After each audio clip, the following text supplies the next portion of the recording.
Bismillahirrahmanirrahim. In the previous class, few people remind, we discussed about book value, then we discussed about liquidating value, market value, intrinsic value, par value versus no par value, and then we discussed about the shareholders' equity side of a giant stock company. Today we are going to discuss some other concepts. The first concept, it is authorized capital. We also called it registered capital or nominal capital or nominal stock. Authorized capital, this is the maximum value of securities that a company can legally issue. Keep in mind, when you will register a company with Securities Exchange Commission, keep in mind, when you will make a company, first of all, you will register it with an institution that is called Securities Exchange Commission. Suppose this is a joint stock company. Now, if you will register a company with Securities Exchange Commission, so you will take authorization that how many shares can you issue, that this company can issue how many shares. They can issue 1 lakh shares, they can issue 2 lakh shares, they can issue 1 million shares, 2 million shares, 5 million shares, what? So, when you will take authorization of this maximum number of shares that this company can issue, this is called authorized shares.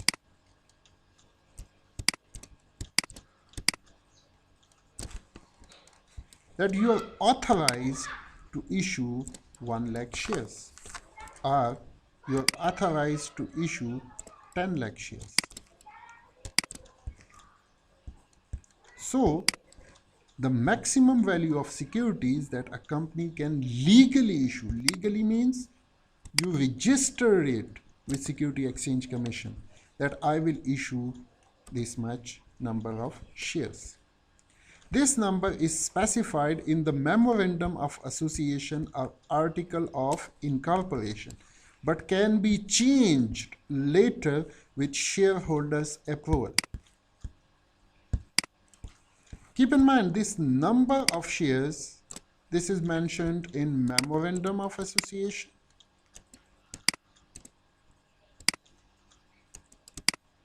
Or Article of Association. But you can change this value. When you issued shares,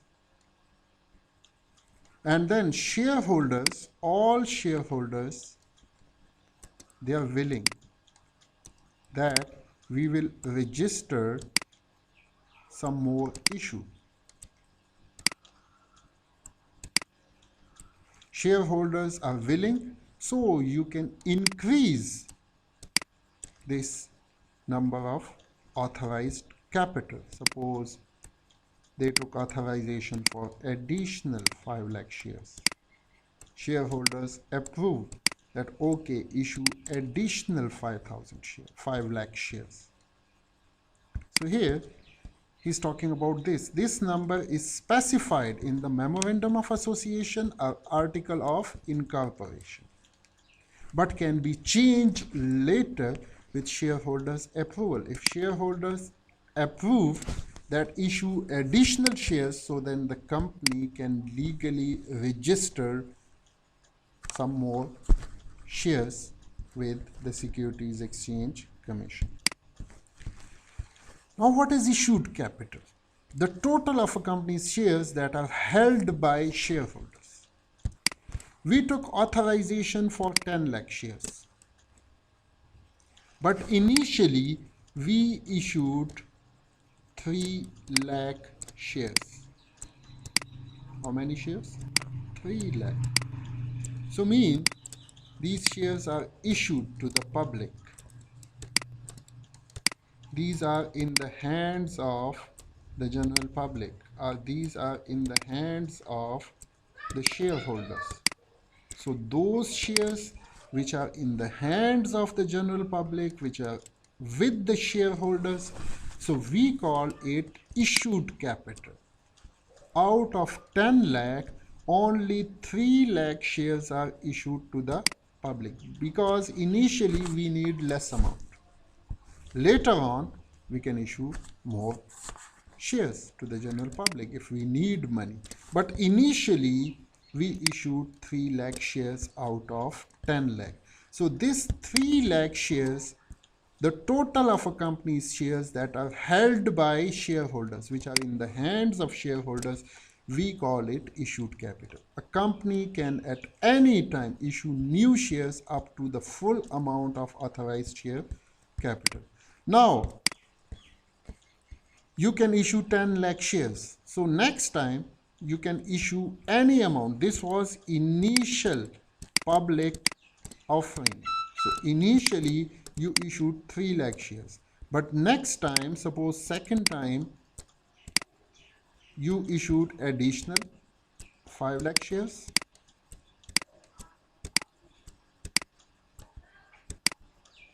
And the third time, you can issue 2 lakh shares up to your maximum registered capital.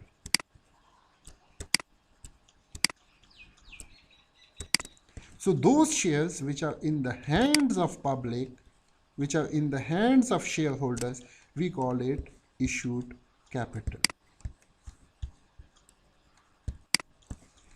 Paid in capital.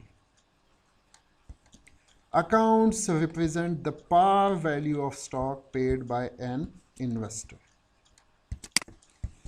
Now keep in mind, we discussed about this.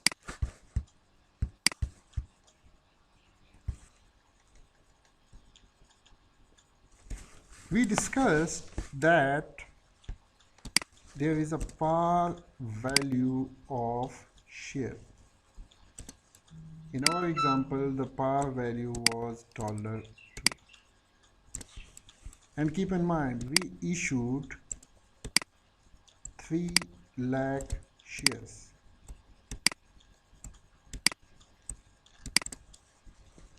Now keep in mind, this is the minimum value that shareholders will pay for these shares.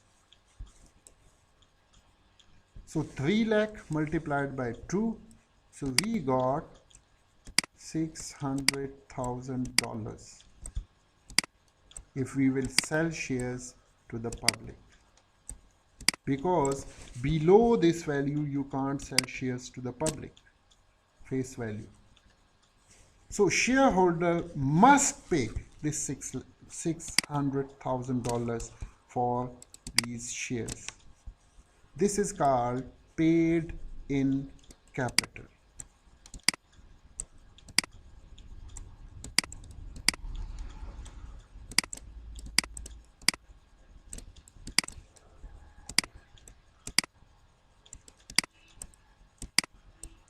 Now there is possibility that shareholders will pay more money, more than $2. Suppose shareholders pay $5 for each share. So $2, it is the face value that you will receive as a paid in capital. And the additional 3 means 3 multiplied by 3 lakh, that is 9 lakh. This is additional money that company is receiving. This additional money is called additional paid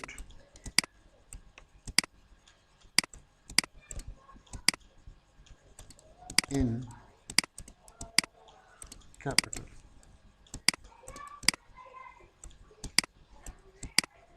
So the minimum that they received, we called it paid in capital.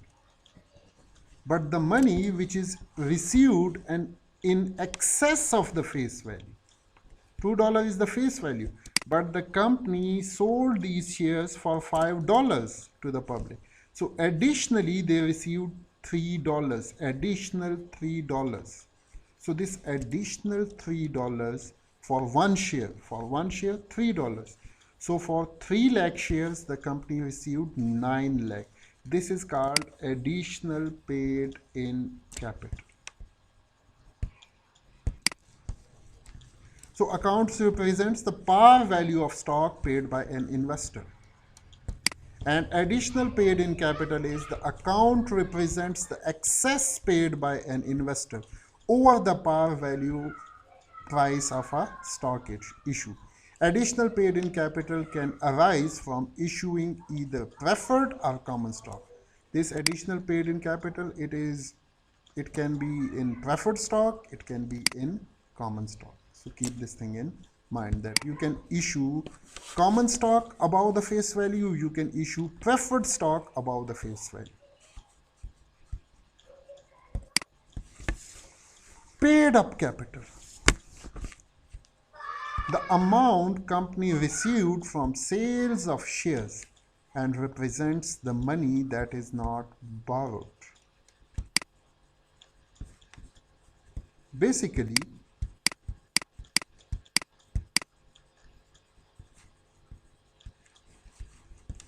in some countries, there is a practice.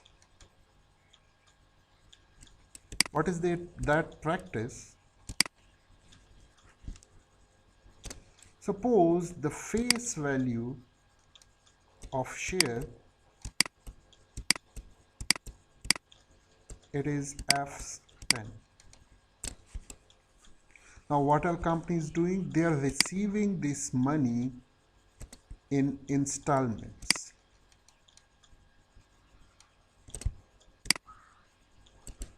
First you will pay $3, then after some time they will demand additional 4, and then they will demand additional 3.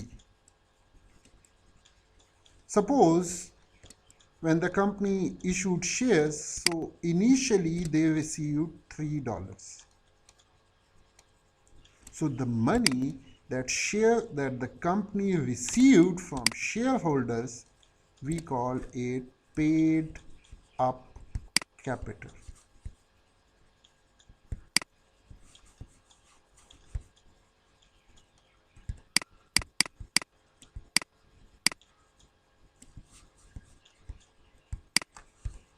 Suppose our company, they are going to issue 100,000 shares.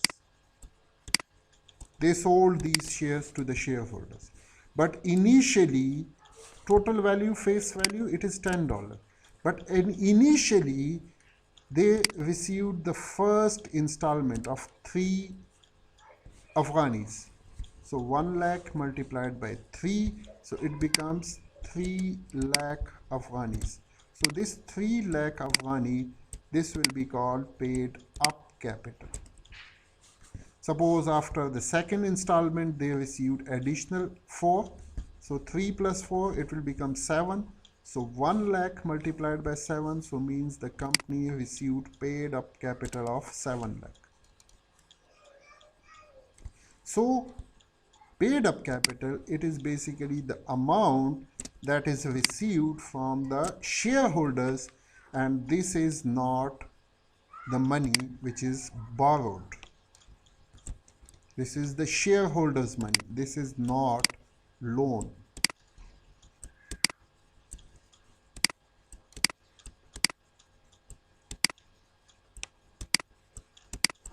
So here he's talking about this thing. The amount company received from sales of shares and represent the money that is not borrowed.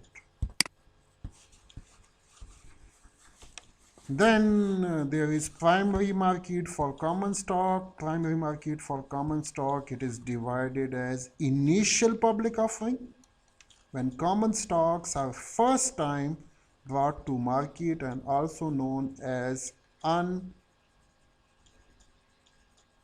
unseasoned equity offer.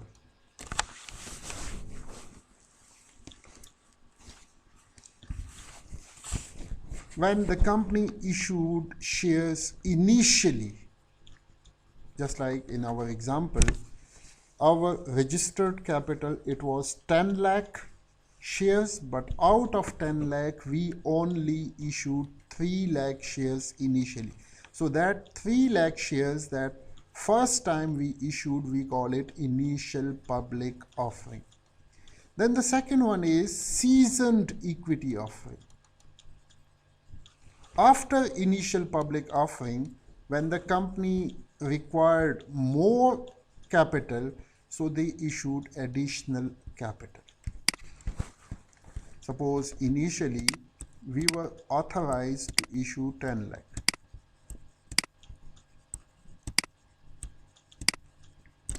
Out of 10 lakh, initially we issued 3 lakh. So these 3 lakh shares that we issued, we call it IPO, initial public offering. Then after initial public offering, we issued additional 5 lakh shares.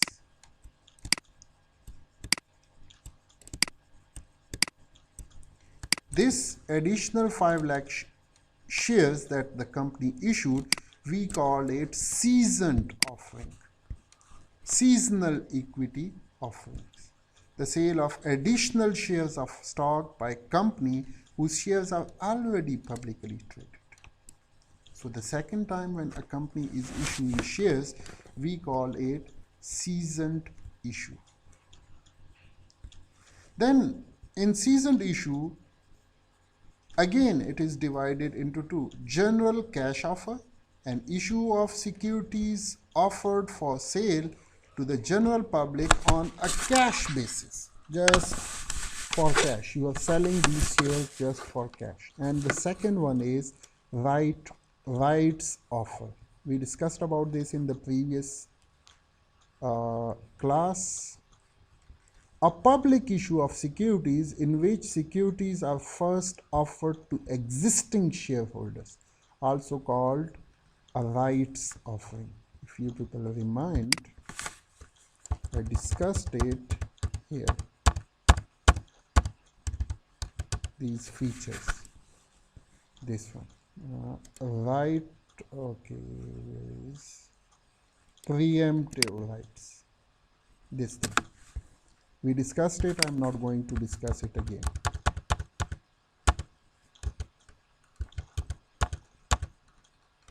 So this is rights offer, that first shares will be issued to the existing shareholders. Then if they are not willing, then you can sell it to the general public on cash basis. Then issuance of common stock, it is shares are sold with the help of investment banking firm, a firm specializing in arranging financing for companies. If you people remind, we discussed this slide in the investment subject. And you know about investment banking?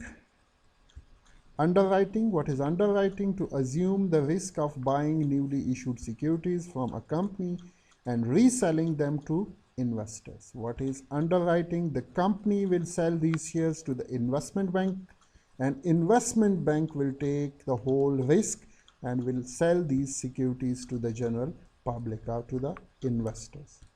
Underwriter spread, the profit of the investment bank. Investment bank will purchase it from the company. Suppose they purchased it for 9.50 and they sell it to the general public for $10. So the difference of 10 and 9.50, we call it underwriting spread. Compensation to the underwriter. The benefit of the investment banking. Why investment banking is arranging this financing for you. Determined by the difference between the underwriter's buying price and offering price. Buying price from the company and offering price to the investors or to the public. See, this is investment bank.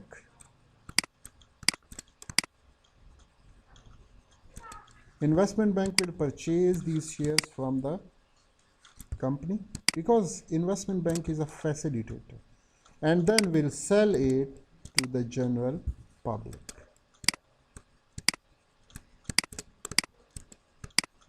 So they purchase it for 9.50 from the company and they sell it to the investor for $10. So 10 minus 9.50, 0.50 is the spread of the investment banker. Syndicate. So you people know about syndicate. A group of underwriters forms to share the risk and to help sell an issue. Basically, sometime one investment banker, suppose a company wants to issue 2 million shares. So it is a huge number of shares. So one investment banker, he can't handle this share. So what is he doing? He is contacting with 2-3 investment bankers. There is one investment banker, there is another investment banker. So they are forming a syndicate, means they combinedly work as an investment banker and they will facilitate this issue. Means these 3 investment bankers combinedly, they will issue these shares to the general public. So we call it syndicate. We already discussed, that's why I'm not going in detail. Then the underwriting spread, it is of 2 types. One is called firm commitment underwriting and the second one is called best effort underwriting. Firm commitment underwriting, the type of underwriting in which the underwriter buys the entire issue. He is completely purchasing all the shares of the company, assuming full financial responsibility for any unsold shares. Now suppose this investment banker, one investment banker, he purchased 2 lakh shares from the company and he's taking full financial responsibility. He will purchase it from the company, will sell it to the general public. If shares are not sold, investment banker will be responsible. He already paid 9.50 per shares to the company. So he will be responsible. And the second one is best efforts underwriting. In this type of underwriting, investment banker is not taking the financial responsibility. I will try my best, investment banker is saying to the company. If shares are sold to the general public, well and good.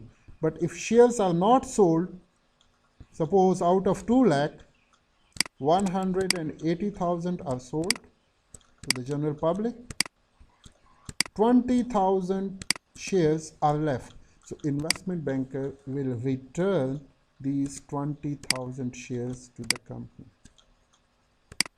because he's saying that I will try my best, but if shares are not sold, I'm not taking any financial responsibility. So this is called best effort underwriting.